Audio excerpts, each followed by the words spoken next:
कि इस वीडियो में हम क्या क्या जानने वाले हैं। इस वीडियो में सबसे पहले हम संतुलन की बात करेंगे कि एक रासायनिक समीकरण को किस तरीके से संतुलित किया जा सकता है। उसके बाद हम बात करेंगे रासायनिक अभिक्रियाओं के प्रकार के बारे में।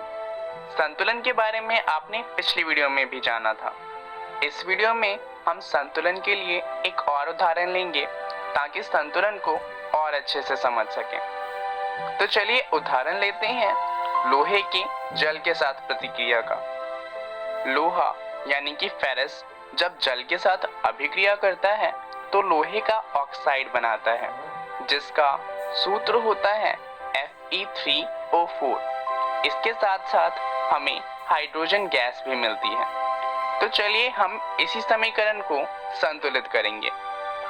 जैसा कि हम जानते हैं कि हम तत्वों के रासायनिक सूत्रों को नहीं बदल सकते, तो सबसे पहले हम क्या करेंगे कि हम प्रत्येक सूत्र के चारों ओर एक बॉक्स बना लेंगे। इससे फायदा क्या होगा कि हमें याद रहेगा कि इन बॉक्स के अंदर कोई भी बदलाव नहीं किया जा सकता, तो गलती होने की संभावना कम हो जाती है। चलिए इसके बाद हम सबसे पहले क्या करेंगे कि हम असंतुलित समीकरण में उपस्थित विभिन्न तत्वों के परमाणु की संख्या की एक सूची बनाएंगे। जैसा कि आप देख सकते हैं, बाईं तरफ जो फेरस यानी कि लोहा है उसका एक अणु है, हाइड्रोजन के 2 अणु हैं और ऑक्सीजन का 1 अणु है। वहीं दाईं तरफ की बात करें तो फेरस के 3 अणु हैं, ऑक्सीजन के 4 अणु हैं और हाइड्रोजन के 2 अणु हैं। चलिए अब हम क्या करेंगे कि सुविधा के लिए हम सबसे अधिक परमाणु वाले यौगिक को सबसे पहले संतुलित करेंगे। तो इस समीकरण में सबसे ज्यादा अणु वाला यौगिक है कौन सा? अगर हम ध्यान दें तो हम देख सकते हैं कि यहाँ पर ऑक्सीजन के 4 अणु हैं, जो इस पूरे समीकरण में सबसे ज्यादा हैं। तो हम सुविधा के लिए सबसे पहले ऑक्सीजन को ही संतुलित करेंगे। समीकरण में देखें तो यहाँ सारणी में हम देखेंगे कि बाईं तरफ ऑक्सीजन का 1 अणु है, वहीं दाईं तरफ ऑक्सीजन के 4 अणु हैं। तो बाईं तरफ वाले तत्व को अगर हम 4 से गुना कर दें तो ऑक्सीजन दोनों तरफ संतुलित हो जाएगा। इसके लिए हम ऑक्सीजन को 4 से गुना करेंगे। जब हम ऑक्सीजन को 4 से गुना करेंगे तो यहाँ पर ध्यान दीजिए कि हाइड्रोजन भी है।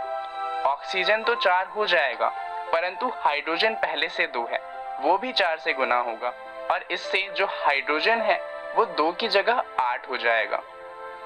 अब ऑक्सीजन तो संतुलित हो गया, अब हमें संतुलित करना है फेरस को और हाइड्रोजन को, क्योंकि ये अभी भी संतुलित नहीं हुए हैं। तो सबसे पहले चलिए हम फेरस को संतुलित कर लेते हैं। यहाँ आप देखेंगे कि बाईं तरफ फेरस का 1 अणु है और दाईं तरफ फेरस के 3 अणु हैं। तो अगर हम बाईं तरफ वाले फेरस को 3 से गुना कर दें तो वो संतुलित हो जाएगा।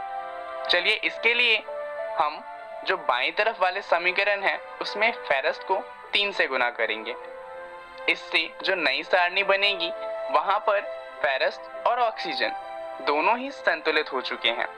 अब हमें संतुलित करना है हाइड्रोजन को। जैसा कि आप देखेंगे बाईं तरफ हाइड्रोजन के 8 अणु हैं और दाईं तरफ हाइड्रोजन के 2 अणु हैं। तो दाईं तरफ वाले समीकरण को अगर हम 4 से गुना करें तो दाईं तरफ भी हाइड्रोजन के 8 अणु हो जाएंगे। तो हम ऐसा ही करेंगे, हम दाईं तरफ वाले हाइड्रोजन को 4 से गुना करेंगे। इससे क्या होगा कि दाईं तरफ अब हाइड्रोजन के भी 8 अणु हो जाएंगे। अब अगर आप सारणी को ध्यान से देखें तो सारणी की दोबारा से जांच करने पे हम पाएंगे कि दोनों ही तरफ परमाणुओं की संख्या बराबर है। तो हम कह सकते हैं कि जो हमारा समीकरण है अब ये संतुलित हो चुका है। तो हमारा जो संतुलित समीकरण है वो कुछ इस तरीके का दिखता है। 3Fe प्लस में 4H2O, इससे हमें मिलता है Fe3O4 जो कि लोहे का ऑक्साइड है और 4H2O जो कि हाइड्रोजन गैस है। तो अब समीकरण तो संतुलित हो चुका है, परंतु अब बात आती है कि क्या कोई ऐसा तरीका है जिससे जो हमारा रासायनिक समीकरण है उसको और अधिक सूचनापूर्ण बनाया जा सके। क्या हम ऐसा कुछ कर सकते हैं जिससे वो हमें और ज़्यादा सूचना प्रदान करे? एक तरीका तो ये है कि जो हमारा रासायनिक समीकरण है उसके अंदर हम अभिकारक तथा उत्पाद की भौतिक अवस्था को भी दर्शाएं। ये हम किस तरीके से कर सकते हैं? जैसे कि मान लीजिए कोई अभिकारक या फिर उत्पाद गैस की अवस्था में है, तो उसके लिए हम अंग्रेजी के अल्फाबेट G का इस्तेमाल करेंगे। वहीं अगर कोई तत्व द्रव अवस्था में है तो उसके लिए हम L का इस्तेमाल करेंगे। अगर कोई तत्व जलीय अवस्था में है तो उसके लिए हम AQ का इस्तेमाल करेंगे। यहाँ पर जलीय अवस्था का मतलब है कि जो भी तत्व है वो जल में घुला हुआ है। उसके अलावा अगर कोई तत्व ठोस अवस्था में है तो उसके लिए S का इस्तेमाल किया जाता है।